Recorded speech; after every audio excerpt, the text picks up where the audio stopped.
Hello students, कैसे हैं आप सब। आई होप आप बहुत बढ़िया होंगे। तो चलिए आगे बढ़ते हैं अपने नेक्स्ट चैप्टर के साथ। That is the last chapter of this unit, that is the measurement of national income. अभी तक हमने 3 चैप्टर्स कवर कर लिए हैं, पूरा बेस क्रिएट कर लिया है। अब तो क्लाइमैक्स के चैप्टर का वेट था और वो आ गया है। तो आइए स्टार्ट करते हैं chapter number 4, that is measurement of national income. देखिए, अब मुझे नेशनल इनकम को कैलकुलेट करना है। उसके लिए 3 मेथड्स होती हैं मेरे पास। एक होती है मेरे पास वैल्यू एडेड मेथड, सेकंड मेरे पास है income method, and third and the last method is expenditure method.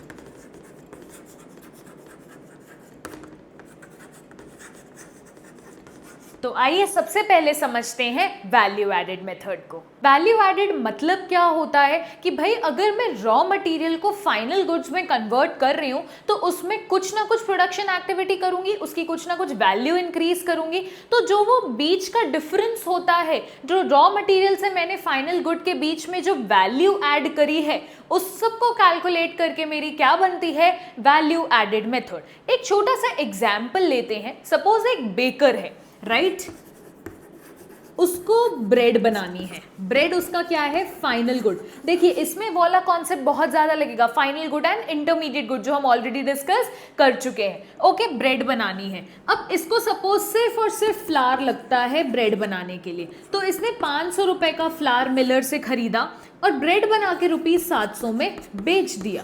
तो कितना उसने बीच में वैल्यू ऐड किया, भाई उसने आटा खरीदा 500 का, उसमें कुछ ना कुछ प्रोडक्शन एक्टिविटीज लगाई और उसको ब्रेड में कन्वर्ट कर दिया। तो बीच का जो डिफरेंस है दैट इज ₹200। ये क्या हो गई, मेरी वैल्यू एडेड, राइट। ये तो बड़ा ही देसी एग्जाम्पल से मैंने आपको समझाया, राइट। चलते हैं फॉर्मूला की तरफ। सो मैं ये चीज लिख सकती हूं, value added is equal to value of output minus intermediate consumption। तो जो मैंने एग्जाम्पल लिया था उसमें वैल्यू ऑफ आउटपुट क्या होगी, वैल्यू ऑफ आउटपुट मतलब होता है जो मेरा फाइनल कमोडिटी है। तो ₹700 मेरी वैल्यू ऑफ आउटपुट हो गई। और इंटरमीडिएट कंजम्पशन, इंटरमीडिएट गुड्स क्या होते थे, या तो मैं उसका फर्दर प्रोडक्शन करती थी या तो मैं रीसेल करती थी, राइट। तो यहाँ पर आटा जो था मेरा, फ्लावर जो था, उसका फर्दर प्रोडक्शन हुआ था। तो ₹500 क्या हो गया, मेरा इंटरमीडिएट कंजम्पशन। तो वैल्यू एडेड कितना आ गया, ₹200, राइट। क्लियर है आपको इतना। चलिए आगे बढ़ते हैं। तो इस वैल्यू एडेड को मैं अगर एग्रीगेट फॉर्म में बोलना चाहूं तो मैं इसको क्या बोल सकती हूं, वैल्यू एडेड को gross value added at market price, और can I say that GVAMP, right. तो सारे अगर GVAMP अगर मिल जाएंगे, that is summation of GVAMP is equal to GDPMP।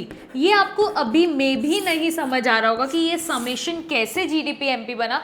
थोड़ा सा और डिटेल में पढ़ लें, उसके बाद आपको श्योर शॉट वो चीज क्लियर हो ही जाएगी, राइट। तो लेट्स मूव फॉरवर्ड कि भाई वैल्यू ऑफ आउटपुट के अंदर क्या क्या चीजें आती है, इंटरमीडिएट कंजम्पशन मुझे किस केस में क्या कैलकुलेट करना है, राइट। तो उसके 2-3 केसेस हैं दोनों के, लेट्स डिस्कस दैट। देखते हैं, अगर by chance value of output term नहीं गिवन है न्यूमेरिकल में तो मुझे क्या करना है।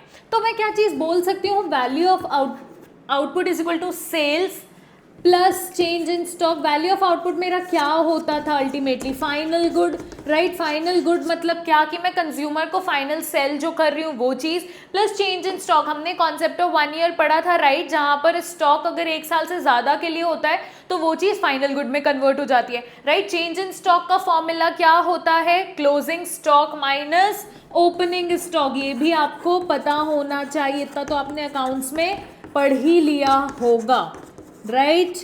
अच्छा, बाय चांस अगर सेल भी नहीं गिवन है तो क्या मैं बोल सकती हूँ इसको, क्वांटिटी इनटू प्राइस। भाई आज मैंने 4 चेयर बेची, 10 रुपए के भाव में बेची, तो 40 रुपए की मेरी सेल हुई। तो 4 चेयर बेची, 10 रुपए के भाव में बेची, राइट। तो क्वांटिटी इनटू प्राइस भी बोल सकते हो, तो अगर बाय चांस सेल्स नहीं गिवन है और क्वांटिटी और प्राइस गिवन है तो उसको इनटू करके सेल्स हम निकाल सकते हैं। ओके फाइन, चलिए अब 2 केसेस आपको देती हूं, आप मुझे बताइएगा। केस नंबर 1, अगर सेल्स गिवन है ₹2000 और एक्सपोर्ट्स गिवन है, एक्सपोर्ट अगर मैं दूसरी कंट्री में कर रही हूं तो वो भी तो एक सेल के बराबर ही है ना, 400, तो वैल्यू ऑफ आउटपुट कितना होगा आपके हिसाब से बताइए। मुझे क्या इन दोनों को ऐड करना चाहिए कि सिर्फ सेल्स होगा? पॉज करिए, दिमाग लगाइए, कमेंट करिए और फिर वापस आइए। देखिए, जब भी टर्म सेल्स गिवन होता है और एक्सपोर्ट्स गिवन होता है ना, तो value of output sales plus change in stock होता है। इस केस में मैं चेंज इन स्टॉक की बात नहीं कर रही हूं, तो we'll assume it as 0, right. तो इस केस में क्या होगा, जब वर्ड सेल्स गिवन होता है ना, तो मैं उसको एज इट इज ही ले लेती हूं, राइट। अब आपके दिमाग में होगा मैम तो किस केस में नहीं लेते हैं, आइए देख लेते हैं वो भी। जब अगर डोमेस्टिक सेल्स गिवन होगी कि भाई स्पेशली मेंशन कर दिया है कि डोमेस्टिक सेल इतने की हुई है और मैंने एक्सपोर्ट करके सेल इतने की करी है, राइट, तब मेरा जो वैल्यू ऑफ आउटपुट होगा वो दोनों का समेशन होगा। तभी दोनों का समेशन होगा जब डोमेस्टिक वर्ड मेंशन होगा। मैंने 1600 प्लस 600 इसको प्लस कर दिया, राइट। जब वर्ड सेल्स गिवन होगा तो वो एज इट इज लिख जाएगा। एक चीज आप नेशनल इनकम में बिल्कुल गांठ बांध लीजिए, जब अगर हेडर गिवन होता है तो मैं अंदर के कोई भी एलिमेंट्स को प्लस नहीं करती हूं।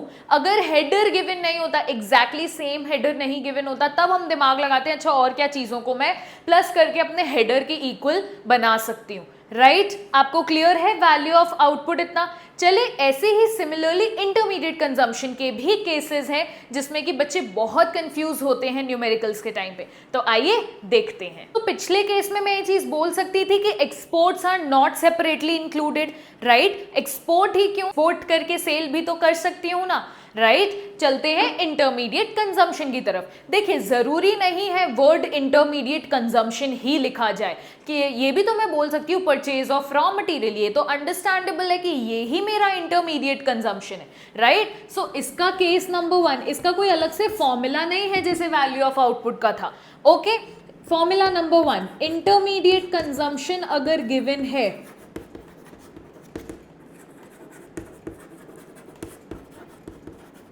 ₹200 सपोज, और इंपोर्ट्स अगर मैंने सपोज रॉ मटेरियल को इंपोर्ट कराया है वो गिवन है ₹100, तो मेरा इंटरमीडिएट कंजम्पशन में आईसी लिख रही हूँ फॉर शॉर्टकट, तो मैं क्या करूं, इसको भी प्लस करूं कि सिर्फ 200 लिख दूं? क्या होगा आंसर, सिर्फ 200, क्योंकि क्या है मेरा हेडर गिवन है, राइट। केस नंबर 2, अगर ये चीज लिख देता है परचेज ऑफ रॉ मटेरियल ₹600 और नीचे लिख देता है इंपोर्ट्स ₹200, तो अब बताइए मेरा इंटरमीडिएट कंजम्पशन कितना होना चाहिए, 600 प्लस 200 कि सिर्फ 600? देखिए, परचेज ऑफ रॉ मटेरियल मतलब ही मेरा इंटरमीडिएट कंजम्पशन है। उसने क्या मेंशन किया कि उसने डोमेस्टिक से किया है कि नेशनल से किया है कि आउटस्कर्ट से किया है? कुछ मेंशन नहीं किया ना, इसका मतलब है उसमें सारी चीजें इंक्लूडेड हैं, राइट। तो मेरा इंटरमीडिएट कंजम्पशन क्या हो गया, ₹600। क्लियर है आपको ये दोनों केसेस? पक्का? अगर नहीं क्लियर है तो बिल्कुल कमेंट करिए, मैं आपको बिल्कुल वहीं पर तुरंत कमेंट बैक करूंगी, ओके। चलिए नेक्स्ट मूव फॉरवर्ड करते हैं, केस नंबर 3। इसी को मैं थोड़ा मोल्ड कर देती हूँ, raw material from domestic market, अगर मैंने ये चीज लिख दिया और मैंने इसकी वैल्यू लिख दी ₹800। अब बताइए आईसी कितना होगा, इंपोर्ट्स है ₹200। अब तो मैंने यहाँ मेंशन कर दिया ना डोमेस्टिक, मतलब मैंने बाहर से अगर कोई भी चीज इंपोर्ट कराई होगी उसकी वैल्यू ऐड नहीं करी है, तो आईसी में उन दोनों को मुझे ऐड करना पड़ेगा, तो 800 प्लस 200 ₹1000 हो जाएंगे, राइट। क्लियर है, इसमें कंफ्यूज मत होइएगा। न्यूमेरिकल्स में छोटी छोटी मिस्टेक्स की वजह से ही माइनर मार्किंग कट हो जाते हैं और फिर वो पूरा न्यूमेरिकल एट द एंड गलत हो जाता है, राइट। Let's move forward. देखिए, चैप्टर का नाम क्या है, नेशनल इनकम। मेरा मुद्दा होना चाहिए भाई अब नेशनल इनकम कैसे कैलकुलेट करेंगे, राइट। सपोज मैंने 3 सेक्टर्स है अपनी इकोनॉमी में, प्राइमरी, सेकेंडरी एंड टर्शरी। मैंने वैल्यू एडेड निकाल लिया, तो कहना इसे GVAMP ऑफ प्राइमरी सेक्टर निकाल लिया। सिमिलरली मैंने GVAMP ऑफ सेकेंडरी निकाल लिया।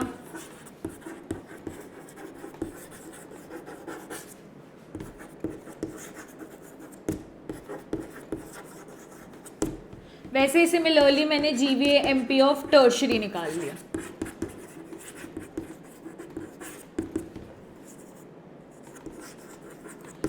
अच्छा, हमने ये चीज पढ़ी थी, summation of GVAMP is equal to GDPMP। तो इन तीनों का समेशन क्या हो गया, आप खुद बताइए। तीनों का समेशन क्या हो गया, GDPMP हो गया ना। मैम नेशनल इनकम निकालनी है, GDPMP से काम कैसे चलेगा? बिल्कुल सही बोल रहे हैं आप। मुझे क्या निकालना है अल्टीमेटली, NNPFC निकालना है। तो मेरा फाइनल डेस्टिनेशन क्या है, NNPFC, क्योंकि नेशनल इनकम किससे डिनोट होता था, NNPFC से।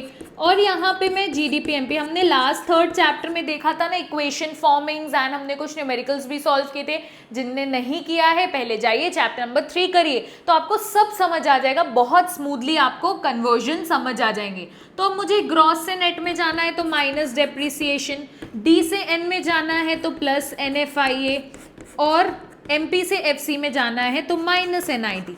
अब समझ आया कहाँ पर ये बेसिक्स लगते हैं, राइट। तो नेशनल इनकम तक जाने के लिए मुझे हमेशा ये एडजस्टमेंट्स पता होने चाहिए। निकल गई ना मेरी नेशनल इनकम, तो अल्टीमेट मुद्दा मेरा क्या था, नेशनल इनकम निकालना वैल्यू एडेड मेथड से। वो चीज़ हमने कवर कर ली। सपोज आप प्राइमरी सेक्टर, सेकेंडरी सेक्टर और टर्शरी सेक्टर ना निकाल कर किसी फॉर्म A, फॉर्म B और फॉर्म C को करेंगे, तो उन तीनों के GVAMP मिलाकर भी GDPMP बनेगा, और फिर आप उसको NNPFC तक का रास्ता तो आपको जाना बिल्कुल पता ही है, राइट। तो आंख बंद करके आप वहां चले जाएंगे।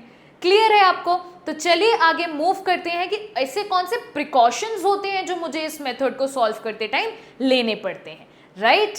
Intermediate goods are not included in the income. भाई माइनस का साइन लगता है तो नहीं ही इंक्लूड होते हैं, right.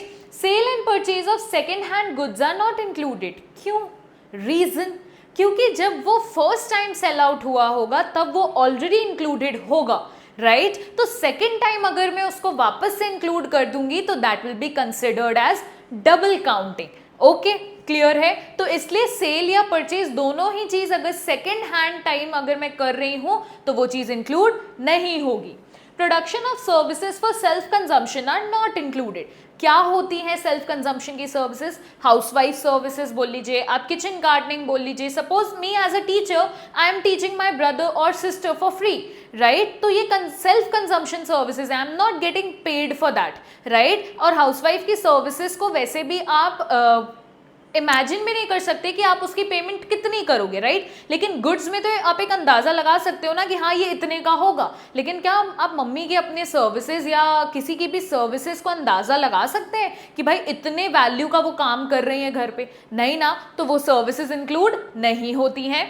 Production of goods for self consumption are included. देखिए वही चीज आ गई कि गुड्स अगर मैं खुद कंज्यूम कर रही हूँ, suppose I am a mobile manufacturer, right, और मैं या मोबाइल डीलर, और मैं अपने घर के लिए ही फोन यूज कर रही हूँ, तो उसकी जो एक्सपेक्टेड वैल्यू होगी, क्योंकि मुझे उस आइटम का, उस गुड का एक्सपेक्टेड वैल्यू पता होगा, जिसका टर्म यूज होता है इम्प्यूटेड वैल्यू, राइट। इम्प्यूटेड मतलब ये होता है एक्सपेक्टेड, तो वो चीज मैं नेशनल इनकम में इंक्लूड करूंगी। Imputed value of owner occupied houses are included। इसका क्या मतलब है? इसका मतलब है जो लोग अपने घर में रहते हैं, देखिए जो लोग रेंट देते हैं वो तो नेशनल इनकम में इंक्लूड होता ही है या एडजस्टमेंट्स होते हैं। लेकिन जब हम अपने घर में रहते हैं तो हम रेंट तो नहीं देते ना किसी को, तो लेकिन नेशनल इनकम कैलकुलेट करते टाइम उसकी भी imputed value, expected value adjust होती है। So again I am telling you, imputed मतलब expected value. Okay, change in stock will be included. Change in stock तो इंक्लूड होता ही है क्योंकि वो तो वैल्यू ऑफ आउटपुट का पार्ट होता है, राइट। क्लियर है अभी तक? अभी मैंने बेसिक्स बनाए हैं, एक टॉपिक और बचता है प्रॉब्लम ऑफ डबल काउंटिंग, वो हम कवर करेंगे नेक्स्ट टॉपिक में विद सम न्यूमेरिकल्स। तो पढ़ते रहिए and till then subscribe to my YouTube channel. Also don't forget to press the bell icon so that you can get notified पढ़ते रहिए अच्छे से, धीरे धीरे सिलेबस अच्छे से कवर हो रहा है। कुछ भी डाउट्स हैं comment down below, I will be more than happy to answer your queries. मिलेंगे जल्दी नेक्स्ट वीडियो के साथ। Tata, bye bye.